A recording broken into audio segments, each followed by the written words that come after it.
is breaking news. We begin with breaking news out of Vancouver. One person has died in an apartment fire. I'm Shauna Parsons. I'm Deborah Gillen for Kimberly Moss. Fox 12's Mackenzie Richmond is on scene now with the latest. Mackenzie, what have you learned?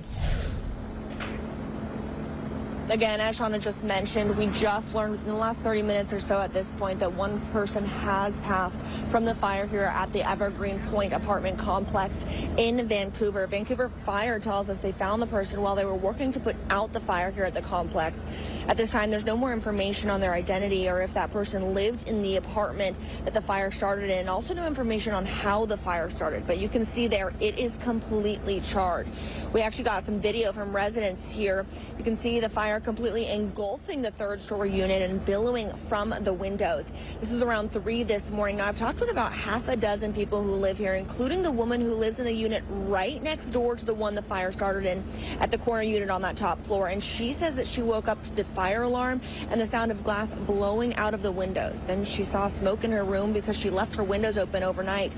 She told me that she just grabbed her cats and went outside to safety, and then that's when she called 911. I literally just grabbed my cats and got out of there because I knew the wall that I was sleeping next to was on that apartment, and so I just kind of wanted to get out of there. I have a lot of clothes on that wall, a lot of blankets. It could easily catch fire. Vancouver police say they responded to the scene right after 3 this morning, and when they arrived, they called in a second alarm to get more crews on the scene as soon as possible to help put out the fire because of how massive it was. Now, I also spoke with the woman who lives 2 units below the fire on the bottom floor, who says that she's thankful that she made it out, but she is worried about the flooding and water damage in her apartment because of all the water that was used to put out the fire. Actually, it's still an active scene now. We've seen a few firefighters still hosing down certain areas of the complex to ensure there's no hot spots that could potentially reignite. There's about 15 units still here on the scene, more than 30 firefighters. We also do know that Red Cross is here helping the about 20 people who were displaced from the 9 apartments that were damaged.